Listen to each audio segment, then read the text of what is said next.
Well, as always, you're warmly welcome to the Racing Alternative, and just over the horizon is the Cheltenham Festival, of course. Below the horizon, there's Stephen on his trusty couch as per normal, and Stephen and I have got a tale to tell. So this is what we've got on the Racing Alternative this week. We'll talk, of course, about Cheltenham and, for the last time, Constitution Hill. We'll talk about prize money. We'll talk about what we think are the best and worst handicapped horses for the festival. We'll talk about a horrible experience that Stephen, especially, and I had at Kempton on Saturday. Absolute disgrace. This is why racing is going over the hill the wrong way. And we'll also, of course, preview the big race meetings this weekend. Stephen and I, especially Stephen, had a fabulous tipping weekend last week. His trousers as 501 jeans must be absolutely bulging. There they are. Let's have a look in the wallet. Get it out, son. Get it out. There we are. There's a grand. Only a grand. He's got far more than that. And it was great. Yes, there might be other things as well. There we are. So, yes, life is going well. Stephen bought me a Guinness. So on Saturday at Kempton, got to the bar, ordered 2 Guinness, realised he's left his money on the front passenger seat of his car for everybody to see. But the trustworthy natives of Sunbury-on-Thames were very good to you, young man, weren't they? Yes, I sprinted. I was in a bit of a pickle about that. Well, you Michael Johnsoned it to the car and came back. Yeah, you can imagine, can't you? With the most relieved look on your face. Stephen's been down to Portsmouth. You might have seen the preview he did for Cheltenham. I think it's on YouTube or whatever. And he got absolutely massacred by Matt Chapman. He was very rude to him. I would never do that. Oh, come off it. We were just having banter. I did tell him he was talking. Yeah, well, I'll slap him when I see him. I'll give him a right old left hook when I see him. Don't forget, of course, we are sponsored by NRG Bet, so many thanks to them to continuing to be in partnership with Stephen and myself on The Racing Alternative. And, of course, you can subscribe so you do not miss an episode. And, of course, the next few weeks are going to be brilliant. As a punter or just a lover of racing per se, we'll try and give you all the information that we have at our behest to pass on to you. And of course, we'd love to hear from you as well. The Racing Alternative at gmail.com. Whether you've got tips for Cheltenham, for Aintree, whether you've got a view on something. We do have a reader's letter today from Scott, so we'll read that out a wee bit later on. Okay. As far as Cheltenham is concerned, this is what you need to know. The overall Cheltenham preview is going to be on the Friday before Cheltenham, and then we're going to do daily previews, but they're not going to be like the other podcasts. We're not going to be doing a preview for an hour and every single day the day before. We're going to do like 15, 20-minute previews as quick as we can. Bang, bang, bang, bang, bang. We'll tell you exactly what we fancy without beating round the bush. All right, I'm not doing any of that rubbish at all. So it will be succinct, it will be fast, and then you can get on with your own research for each day at Cheltenham. The hill has passed over as far as National Hunt Racing is concerned, Mr. Derbyshire. Yeah, I mean, he won. I thought it. I might have got this slightly wrong in some things I said.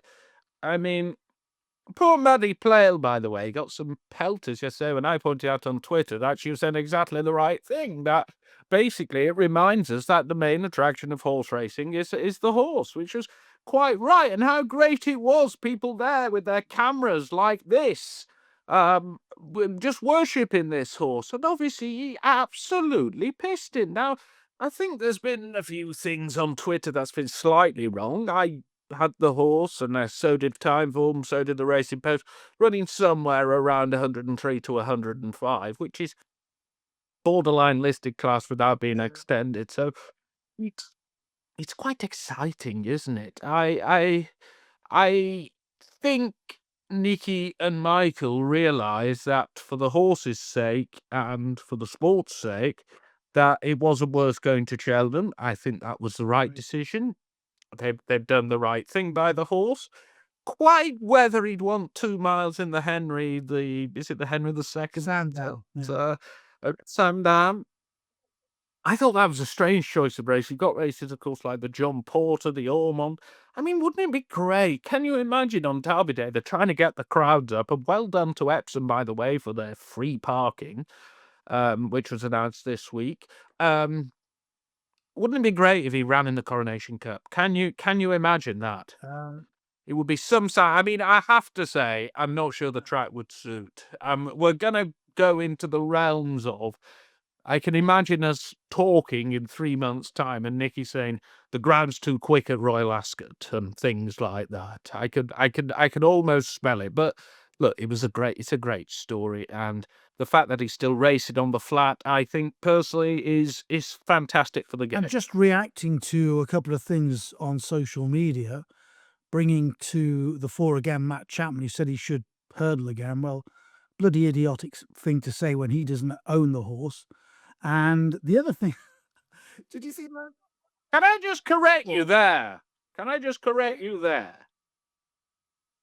I'll correct you, because this is what really pisses me off What? at times. And people say, you don't own the horse, so you don't have an No, opinion. you can have an opinion, but I mean, I might not agree with him, but you know, you're certainly. It's like people say, you know, if you've got a view on how a horse is ridden, how many winners have you ridden? The thing's bloody irrelevant. So yes, I don't like that. okay, But there you go. let's go down a different avenue and say if he owned the horse, he wouldn't run it in the champion hurdle. I guarantee you that.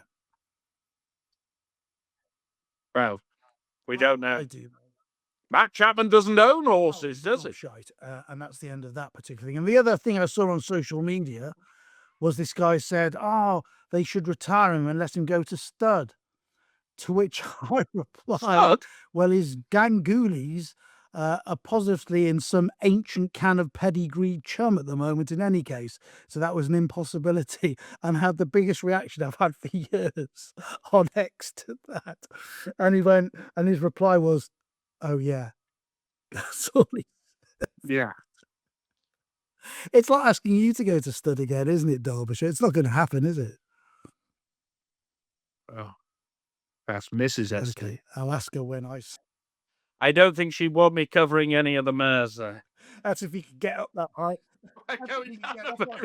Thankfully, she's not here tonight. I paid them off, and they've gone to Wetherspoons. That's if you could get up on your hind legs. Let's talk about Cheltenham. First, a little bit of Cheltenham. I'm going to talk about the weights are issued on Tuesday.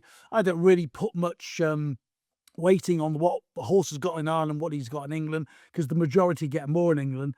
But was anything sort of struck you between the eyeballs and you thought, that's weird, that's really good, I'll have a go straight away, or are you going to wait till nearer the time? Did it not bother you at all? It does. I wait till very late, and I'll tell you why. Because I have been stung in the past. What was that horse called? I remember thinking I got a really good price on presenting Percy. Do you remember that years ago in the Potemps, and it won? And I was pissed off when it won because I think the Betfair SP was about 25 and I got 16. And at one point he was down to 7 and 9. I always sort of think to myself, presenting Percy, these handicaps from a punting medium. I don't mind, you know, the graded races, but the handicaps from a punting medium this far out, unless you know one is going to go off much less, very often they will be bigger on the day. And don't forget, you know, bookmakers offer enhanced price terms, and there's various ways if you can get a bet on to do it, or obviously there's the exchange as well. I'll tell you, and we'll talk about the exchange as well. I'll tell you the horse I think is the best handicap horse of every handicapper entered at the meeting, and it's not a race that's close to your heart. It's not even within 10,000 miles of your house, and that's the cross country, where the best handicap horse for the whole meeting, without a shadow of a doubt, is Desert Morehouse, who's on the same mark as when he won at Punchestown over the banks. He's off a mark of 140, and he gets 500 weight, literally from Stumptown and Favori as well. So keep an eye on Desert Morehouse. He gets into the race easily off an absolute featherweight. And the other I thought was well handicapped because he's been running over the wrong trip. And Ben Pauling has been saying this all season, is Meet Me by the Sea and the Jack Richards. He's been running in 3 2-mile handicap chases, and he's going to run him over 2.5. It's going to be the making of him. On the other turn of the coin, Stephen, there is a horse I do fancy who's not well treated, but I'm not bothered by it. In the Patempts, you might remember at the DRF, Melbourne Shamrock, when the 3 mile handicap hurdle beat Manila 6-0 by a neck, giving him £8. Well, Manila 6-0 is £6 better off. He's off a much higher mark of 137. You know, you follow certain trainers and the patterns and the way they have their horses run throughout the season, campaign them throughout the season. And I think Manila 6 has been absolutely laid out. Yes, they're going to be 10 of the horses laid out for the Patempts because it's a cheat of a race to get into in any case. But have a look at them. Well, those will be the three at this, and it's still a relatively early stage. Manila 6 Patempts, Desert Morehouse for the cross country, Meet Me by the Sea for the Jack Richards. You know what? It could be that I end up backing none of them at all if ground conditions and market moves are not right on the day or 48 hours before. Warren. Well, yeah, I mean, the only horse I have backed, well, I think I backed a couple. I backed, what is it? It started with the joke or whatever for the count. I backed that a couple of weeks ago. And I did back Glenn Gooley for the not Glenn Gooley. What the bloody hell is it? Is it Glenn? No, it's not Glenn. I'm good at this, aren't I? In Was it Fred Winter? bloody hell. Fred In the Fred Winter. In the Fred Winter, I will get the name for you now. Shows how much. I am losing. Honestly, I am absolutely. I've been all over the country in a sort of mass Cheltenham Festival preview thing, and my head is absolutely bloody scrambled. Anyway, it's an Irish horse. I put it up on At the Races. What the bloody hell's it called? In the Fred Winter. Yes, it was second. Oh yeah, when it was cheating. Yeah. Oh, sorry. Was given a very interesting ride. It was given a very interesting ride. I was giving you that. And then it bombed out at Navan, and I wish it hadn't. Genealogy, hallelujah. Well, and I'll tell you about that cheating accusation within the rules of racing, shall we say? Within the yes, it was written considerately. Okay, we'll talk a little bit more about Cheltenham as we go through this podcast. Let's very briefly touch on record prize money in the UK announced for this year. And the question that our production director has put up on the running order is, are we moving in the right direction or not moving fast enough? Well, we're not moving fast enough because when you compare it to other ground level prize money and then right through the echelon of racing, we're still behind everywhere else in the world. And that is because of our funding. That's because of the way we fund our horse racing, and that's not going to change. So we're never going to be able to match up with Australia and Hong Kong and Singapore or Dubai. So, it is what it is, and we just got to suck it. Well, we have, but I must say some of it is distributed a little bit wrong. Some of the stuff at the top's fine. Some of the stuff at the bottom is really, really, derisory. If you look at prize money levels compared to, I don't know, even 30 years ago, some of the stuff at the bottom is virtually the same. The top stuff's increased. I mean, you think about it. Do you remember when they said they were going to have £1 million to Zerowich, and all of a sudden that's gone for a burden? But what I'm talking about is your low grade handicaps, both on flat and over jumps. And I just think it would be nice. I mean, there's the Go North initiative, which has been welcome, but there's just a little bit more at the bottom. Racing, is a pyramid. Tree can't grow without its roots, can it? And we do need to water those roots. Yeah, no, I get it with the bottom of the pile, but you say the top of the pile is a little bit better. If you take the top 20 races, prize money wise in the UK, and many of them surround Royal Ascot, the prize money is pitiful compared to the rest of the world. So, and it goes back to that. Well, that Hong Kong horse, they're saying they're not. That old argument, doesn't it, that we had on our first or second episode is, why don't Royal Ascot allow sponsorship in? And then the prize money would rocket. So I don't want to go there, Royal Ascot, in any case, because we're probably going to get abused by one of the stewards when we go there. We'll talk about when that happened at Kempton on Saturday. But next up, young Scotty Cash has sent in a quite interesting question, Mr. Derbyshire. Yes, he has. And he's asked the question of, basically what our favourite named horses are and what our favourite horses are of all time. So we'll go for the favourite named horses first. I did chuck him 20 odd years ago at G Spot, haven't we all? Who was trained, of course, by Dominic French Davis, and then our producer said 2 in the pink. Which I thought was very rude of him. But he's that kind of a boy, isn't he? Yes. Well, he's a He's boy. got a history.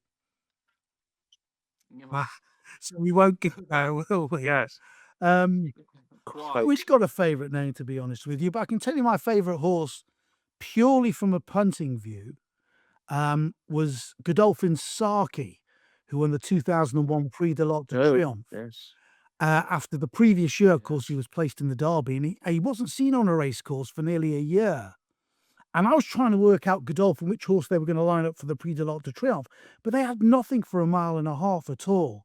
Absolutely nothing. And I rang up the stable. I spoke to, I think, one of the secretaries, and I said, "Is he still in training?" He said, "Yeah, he's coming back for an autumn campaign." I went, clicky, clicky, hello. And I got on, I think it was Betfair then. I got on and managed to get 90 odd to 1 about the horse. And I backed it literally every other day, fixed odds bookmakers, in the bookmakers, online, all over the place. And of course, it went off 11 to 8 favourite at Longshot. But it was drawn, I think, 15 of 15 under Frankie Dettori. And if there was going to be a time for me for the rest of my life to despise Frankie Dettori, it was going to be if he mucked up the ride. But it was arguably the best ride he ever gave a racehorse in a Group 1. And he ultimately won by about 8 or 9 lengths, didn't he? And that enabled me to pay off, various liabilities across my life. Oh, liabilities. So I liked. I'll give you one from the art, by the way. I did back Workforce here. He won, and I did quite well out of that. In fact, I did very well out of it. You know, he'd won the Derby in a course record time for the great Sir Michael Stout.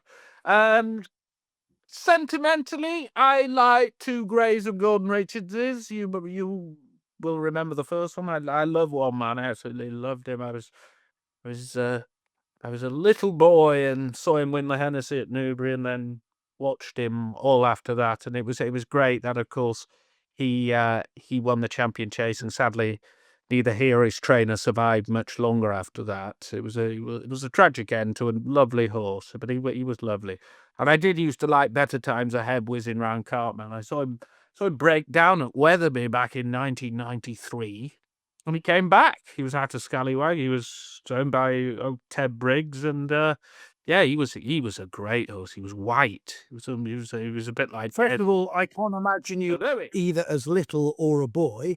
And secondly, one of my favourite older horses was one of David Chapman's great sprinters, a mare called Sober, who won the Stewards Cup. I think it was 81 or 82 at a low number, which is unheard of. And I was there at Goodwood that day, and she went down to the start booking and screen and thought she's got no chance, and she absolutely bloody hosed up. And then, of course, Did Dandy used to ride? Andy Nichols rode her, yeah. Yeah. And then she was unlucky enough to be in the same year next year as Habibti in the sprint division, which meant she didn't win as many group races as she might have. Cashy boy, Scotty the Cash, thank you for your email. Don't forget, of course, the racingalternative@gmail.com. If you want to send us an email, any of your views, whatever it be about racing, however coarse it may well be, Stephen and I will handle it very nicely indeed. Yes. Now, let's Email the mail to take out. Kempton, Derbyshire. Kempton, what happened there? What an absolute bloody disgrace. Tell the viewers what happened. Well, you and I bought you a pint of Guinness, and you and I were just stood by the paddock where they come out. We were having a chat, and I happened to spot BHA Chief Steward Shaun Parker. And I just asked him what he was doing about horses coming in late into the parade ring more generally. And I think he turned around and said, well, they're all in late, they're all in for this race. And just walked off. Yeah, there were 3 of them. There were 3 of them late, and he treated me with contempt. Now, disdain, contempt, yes. But I think there's a more serious point here. That interaction, and you saw it, basically showed us, or gave the perception, that the BHA chief steward didn't give a crap about horses late into the parading. And let me explain to you why horses It being... says he doesn't, and there are people at his level all around the country who fill similar positions just below his level that say they don't give a shit about the everyday racegoer who spends their hard-earned money to get into the racecourse on a leisure activity and enjoy themselves and can't even see the horses parade that they're going to then spend their further hard-earned money having a bet on. So for him to and he looked It's down at you awful. as well. He really and looked down He as if to did. say, "Who the f are you?" And that to me was a disgrace, because if I was in that position, yeah, I'd have struck up a conversation with you and taken on board your views. But he didn't give a crap. He walked off, the fat belly git, had 5 pints of Guinnesses and 2 hot dogs, and went into his nice, comfortable corporate room thereafter. Yeah, I mean, this is the point. Punters are entitled to see these horses like that. parade before racing. Yes, exactly. And really, they should be getting off their arses and doing something about it. And the impression he strongly gave me was he didn't give a shit He about doesn't care. He thinks, and the other thing is, on a social point of view, he thought he was better than us. So why should I? Why should I Yes. bother giving you an explanation? You know, I'd be quite happy for him to come on this podcast if anybody's watching it and knows him or knows of him, and ask him if he can give a retort. But I doubt any retort will be satisfactory to alleviate the annoyance and frustration we both felt after that just horrible episode. On a lighter point, Ladies' Day at Leicester is on at the height of summer, isn't it, Mr. Darby? I know you'll be going. Well, an absolute fat chance of that. I mean, it's just the advert reads thus. Okay, in fact, I'll show it you there. You can see it. Okay, you wouldn't know that was a horse racing event if I put it a bit closer. Yes, tell people what's on the actual advert. So Smooth Ladies' Day, they're a commercial radio station who pump out shit. 4th of July, 2026. So I'll just read it. So this is verbatim, featuring Heather Small, the voice of M People. Well, anybody who knows anything knows that Heather Small was the voice of M People. When she was with Shaun Edwards, she used to go in my local supermarket. You lucky. Used to see her. Wow. Yes. I was quite young at the time. And Go West. So, and then it just says horse racing and best dress competition. And Leicester Racecourse in very small letters. Now, we go back to the Constitution Hill effect here. We go back to the horse being the main centre of attention. Rather than, you know what, if I wanted to see Heather Small in concert and Go West, I'd go see Heather Small in concert and Go West. But you would not know from that there was a race meeting on. To add insult to injury to this particular marketing debacle, I would argue, it is just worth going over what I will give him his correct position, general manager said on the 4th of March last year regarding crowds. Okay? The majority of our fixtures are showing crowds that are very low, so there is little point in spending additional sums on facilities that are only needed 5 times a year. In other words, we don't particularly care. We don't particularly care. Okay? And I just find this thing terrible. I mean, if you're going to say, well, we're not going to bother even invested in facilities, nobody's... There's no hope for the place. There is no hope, in my opinion, as long as he's in charge, because that sort of attitude stinks. And furthermore, to all this debacle, when they're not investing in facilities, to quote the general manager, it is 45 quid to get it. Well, I take it. Come racing. I take a slightly different view to you. First of all, I think Go West should be headlining because they were a brilliant group, fantastic. And What do they say? we close our eyes, don't look down. Innocents Call Me. Go and listen to their album Bangs and Crashes in your car on your many 4-hour journeys. You'd love it. You'll be tapping your foot. Yes. You'll be giving it large, I'm telling you. As for Heather Small, well, you can forget about that, but 45 quid, that is a bit steep, I would have thought. I'd pay 25, 30 for sure, but 45 is way, way too much. Well, you wouldn't even know there was a race meeting on, judging by the advert. Should take at least Come on. Yeah. Come on. Put a bloody horse in there. Jesus Christ, there's some good horses run at Leicester. They're all. Stephen, last week we Yes. bowled over the bookies. We rampaged on their bags. I was going to say buggered them up, but you're not allowed to say that, are you? We did the bit. Defecated on them. We did the business last week, didn't we? Big time. Look away. did. We both Quite backed like one Ante-post this week, at actually. double figure price. Beautiful. And I was actually on my way home in the car because I had to get home for something a bit of semi-emergency, and I nearly rammed into a massive lorry to the left of me as I was listening to the commentary, because obviously I didn't see it in picture. I didn't know how far clear he was. And you had a couple of other really nice winners, and I had a nice double price winner in Ireland over the jumps. So it pays to listen to the What a time to be alive. So happy days. I was very happy. Should we go on to Let's this do week? Kelso first of all, which I believe you are going to. And I know one race you're massively interested in is the novice hurdle, which is due off at 2:15, the Premier Novices Hurdle. It's a grade 2 over 2.25 miles. Ground's going to be on the soft side, but no worse than that. But at Kelso, rather like Chester on the flat, because it's a sharp track, they tend to go that one pace too quick, and therefore up the long run in, whether it's jumps, but particularly hurdles, it tends to turn into more of a stamina test than it should be. Yeah, and it's 2 mile too. Don't get sucked into thinking this race is 2 miles. Obviously, a lot of people are very lazy and will just see 2M. It's a slightly uphill finish. I must say, if you've never been to Kelso, have you been? 4 hours. Paul?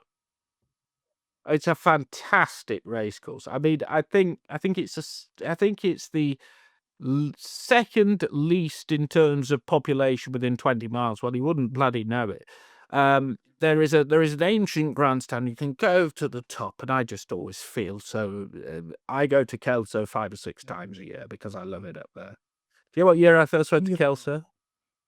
Wild. No, what year? 1993. Before I was born. Wow, it's amazing. I mean, it's amazing, isn't it? I think I have to say, I've had a pretty large bet on this. And the reason is it's the wrong price. Agree. So we bet it is all about probabilities, isn't it? Now, Le Beau Madric is what, 100 to 37 or 2 at the moment. Won the French Furs at Newcastle, and then followed up there in a novice hurdle. But Gaelic Rover, now the Jeffersons, both Ruth and a late father Malcolm, who was a fantastic trainer by them, and Ruth does appear to have inherited, yes, Tullamarry Toff, Dato Star. Malcolm, of course, won this, so was Ruth. So she likes this race. She had a winner on this. She likes but this it horse was as like well. Early with it, but she likes this horse, and so do I. So let me just make the case. So in the French Furs at Newcastle, Gaelic Rover and then his second run over hurdles, and we know Ruth likes to go quietly with horses, was beaten a length behind Le Beau Madric. It might have been closer than that, but was a bit slow 4 out. Okay, that was off level weight. Subsequently won at Newcastle, and is now getting £3 from Le Beau Madric. This is a horse who's just been brought quietly, and this might just be the day. Now, given Le Beau Madric's 137 to 2, I thought, well, I did the form as I normally do, and I thought, well, this is going to be 8 or 9. At 12 o'clock today, it was 33 and 28. So let's just say I made inquiries and we're on. This horse he's a top price 18. I think he's an absolutely stunning character. I really, really do. Bet. Yeah. Yeah. The standard of the rest, it's not that exalted. You've got Star Mart in there who I think could go well. But I think he's got a really good chance. I'll give a little word to West Hill Verde, who I actually don't think has that much to find on figures and shouldn't be 50-1. So I've had a very small amount on him, and I mean small. But Gaelic, this horse is I could not believe it's not very often. I'll tell you the last horse I couldn't believe the price of. Sparkle. On a Thursday lunchtime. No, that won the Peter Marsh. Do you remember that? Yeah. Who was 25 and finished at 3-1 favourite. I'm not saying that will happen. I could see this horse going off 7-8. Yeah, and you're going to get an extra place as well. I backed him as well, not as big a price as you. I've also backed the Blue Room. You can forget his last pulled up effort where he was never going. That was in that final race at Cheltenham where they waited, remember, and the ground had fallen in halfway up the run-in. I know that we think the Blue Room is better than that, and I've backed both Gaelic Rover and the Blue Room there, so that is very interesting. Do you fancy anything, young man, in the big Morebattle hurdle, the big race of the day? And by the way, Gaelic Rover and Co in that race, they wouldn't have been aimed at that race because it's 45 grand to the winner, which is cracking prize money, but it's 61 grand to the winner for the battle. And it's 100 grand bonus if you happen to win at Cheltenham. Of course, great old cracking Rhapsody, second run after a wind up, is bidding to win this for the third year in succession. I'm not sure he'll succeed. I bet Hamlet's Night at the start of the week at 12-1. So I'm in a pretty good position there. I still think that this horse has a lot to give. Drying conditions will suit. Interesting, it's soft in places on the chase course. The chase course is quite a bit different to the hurdle course at Kelso because it goes out into the country and it's not as tight. I think Hamlet's Night's a pretty good chance, so I backed him. But I will just throw in, you love replays. Watch Corvist last time. This horse was ridden with considerable, what's the best word to say? Yes, kid gloves, kidded and not extended. I think could have finished a hell of a lot closer. Willie the Builder won the race. Interesting, the horse had 3 entries. He was entered 2 mile 5. He was entered here. I think quicker than 2 miles around here. It's absolutely up his street for the Skelton Yard. And he's in at Southwell next Tuesday, which I thought was a bit bizarre. But he's a horse who really does interest me. I think they've been trying to find a decent pot. I couldn't work out their plan at the time because I thought, well, 113, it's a bit low to be winning a good race. Well, the stars have aligned a bit here. The top weight here is off just 137 for £100,000 prize. It's a bit of a disappointed turnout quality-wise, but it might just be to Corvist's liking. So I thought he would run well. One more at Kelso. If it dries out a little bit more, Arrow's Luck, I thought, ran a really game race when I was at Musselburgh last time from the front for Sandy Thompson. And I think he can go well in the opener. But it's a great card, and I'll be up. I in the Morebattle, I back Lucky Manifest each way at 22s, and I've also back at 66's City of Diamonds, who's got the tongue tie on for the first time. I'm not the greatest fan of Don McCain, but William Madge takes £5 off, takes over from Brian Hughes, and he takes his mark down to 111. So, I mean, do the maths when you're having a bet on a handicap, okay? If the prices are big enough, you can have 2 horses in each race. And there's going to be bookmakers offering 6 places in this Morebattle at Kelso.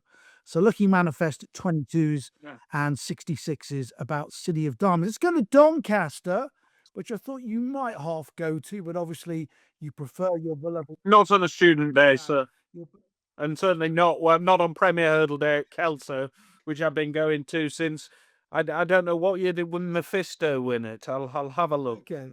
Because I remember going full of flu when Mephisto went. I remember going in COVID, actually. I can't remember. It was either this or another me. Anyway, I was just full of some sort of illness. I thought of. It's no wonder with the fried breakfast you have every morning. 2:30 at Doncaster, the famous Grimthorpe handicap chase, and some old foes taking each other on again in this one, Stephen. Yeah, I mean, I just say I'm just lowering my stakes at Doncaster. I think as a jumping course, it's not ideal for my punting. If few people have said it to me. I just don't. I don't think it's a great jump. It's great on the flat, but over jumps, it just doesn't really, you know, it doesn't really sort of light my flame, so to speak. So, um, I've gone a bit timid in it. I had a look at the race earlier. I thought it was tricky enough, but I thought they found probably the right favourite in King's Threshold. It's not terribly original, but it's 6-1. Um, it was a non-runner last time on soft ground. Of course, won the Mandarin Chase at Newbury. I thought won really well that day. And I thought he was. A lot of these are old, aren't they? And past it and don't have ideal conditions. And I thought he was the one with an upside of a little bit more improvement. Don't get me wrong. I've not had a lot on him. I wouldn't be, going out my way to try and back him at a short price. But I think anything at 5-1 is just about acceptable. But it wasn't a race I had a very strong view in. I have a strong view a stronger view in the one. I backed Jasmine de Grugy at the beginning of the week at 12-1. I think this has been the aim for Anthony Hunnable, and he's got the head waiter Richie McClernand on board, who you never know when he's trying to try or trying not to try. I think he'll have him right at the back of the pack. There's loads of front runners and pressers in this field. I think they'll come back to them, even though Doncaster is a front running track. And I think we've yet to see the best of Jasmine de Grugy, but we need to off a mark of 126. And the rest of Doncaster I don't like at all. I thought it was a no-bet meet for me, apart from the big race. Newbury's got a fab. Go on, I'll shout one. Oh, you've got one. Okay, go on. I've got one. I just thought Mighty Bandit didn't beat much last time. Well enough. The jumping certainly wasn't great. Now up £8. Queen's Gamble, won at Wincanton last time, but a lot more on in a handicap. I thought, here's one for you. How many horses go 3 mile, 5.5 and back to 2 miles? It's very, very rare. On Publique was interesting. Second in this race last year off a mark of 139. The yard they had a quiet spell. They had a winner at Ludlow on Thursday, which I thought, it just shows you they're coming back. Now down to a mark of 130. The handicapper has reacted quite nicely for On Publique, palpably not staying 3 miles. That's what's the better ground as well, isn't it, for sure? Yeah, and I thought a £4 reduction in the weights over what are probably ideal conditions. Again, that I thought he was the best bet at Doncaster, because I think if there's reasons to take the top two on, this is by no means a strong contest. It's just possible, Mighty Bandit might just piss in again. But I thought On Publique at the prices was the value. Okay, that's Doncaster done with. Let's go to Newbs, our friends at Newbury. And again, plenty of prize money on offer there. What have you got for us, Stephen, at Newbury? Well, I've never liked the Greatwood as a race. I don't know why. I just found I had a look at it earlier and I just found it. I didn't think there was any great value there. There's a horse who's nearly as old as you running, and I think he's half a chance. So disgracing. He's called Sam Brown. Now he's 14. He won this last year off £2 higher. Well, maybe not if you take the jockey bookings into account. The same jockeys on today. I just sort of have a theory that if this horse is ever going to win again, it'll be in this race. Okay. He's very, very well suited to Newbury. We know that. A nice gallop in left-handed track is exactly what this horse wants. And with him being 14, I have no doubt he's probably the apple of Anthony Henry Bullseye. And the reason they're keeping him in training, my theory goes, is I think they can win one more with him. And hopefully it's on Saturday. It's not a good race, this. And I do quite like him. Okay, Neil King's strike rate in the last fortnight, what is it percentage-wise? Quick. Oh, it'll be very high, because of course look away where it'll be. Is over 50? 3 in the last fortnight. Yeah. And he's got a nice horse running in the 210 2-mile handicap hurdle. Rubber Ball coming back from running over 3 miles and are you going to sing it down to 2 miles. bouncy, bouncy, bouncy, bouncy. What's wrong with you? And this is a horse, actually. Last year, this is a horse. Who sung it? Come on, who sung it before you No, tell us? I don't know. It's too old. I think it was Bobby V. 78 probably, wasn't it, on your turntable? Bobby V. I mean, it would have just been right in your era, Rubber Ball, wouldn't it? This is a horse. Sorry, but I could just imagine you singing Rubber Ball right in your era. That's just where the sea won't shine in a minute. This was a horse that last year as a novice off level weights over the course and distance on soft ground beat Tutti Quanti at Newbury on soft ground last year. Ran okay in the Greatwood, ran over 2.5 and 3 miles, which he seemingly just doesn't get. If you don't take that smirk off your face, I'll be straight up the N6 in a minute. And I think he's really well handicapped here. Back to the seam of that course and distance victory, 120 and Jack Quinlan. He'll do for me each way. And I've got one more horse for you. I've got a dark one for you, Mr. Derbyshire. Turn the light on. I've got a dark one for you at Southwell in the 8 o'clock. A Class 6 handicap over 11 furlongs. Now, the name of this horse is Cathala, who's very, very keen in his races. But he's drawn 12 here, and I'm hoping that Lewis Edmonds uses his brain for once and doesn't race him wide on the outside and holds him up, because he's down to his lowest handicap mark of 63. He's only had a handful of races.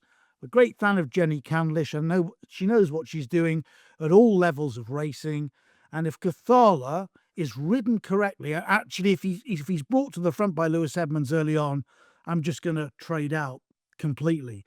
But if he's held up in mid-div or even at the back, I think he's got a great chance at a huge price in the 8 o'clock at Southwell on Saturday. Cathala run, of course, by owned by Making Headway Racing. Headman Luke Quinn. I know quite a very shrewd punter, Luke Quinn, you know. You'll know it the money comes. If Luke parts with his notes, they're not usually far off. So have a look very early on, as soon as any market is formed, either on the exchanges or with NRG, and you'll know whether he's fancied. Correct. Any other business, Derbyshire? No, I'm still laughing at you not knowing who sung Rubber Ball. I think that's absolutely pathetic when you didn't even know who Go West were appearing at Leicester Racecourse.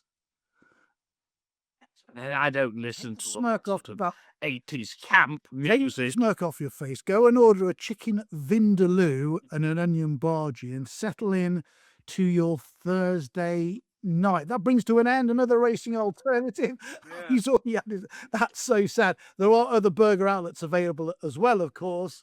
This has been the Racing Alternative. Have a brilliant weekend. We'll be back next week. Don't forget the big Cheltenham Festival preview will be on Friday. Then we have daily previews, 15, 20-minute snapshots. You're not going to go on and on like all the other podcasts. Until then, Derbyshire. Goodbye, and we'll give you the winner of the Lincoln Trial next week. Bye-bye.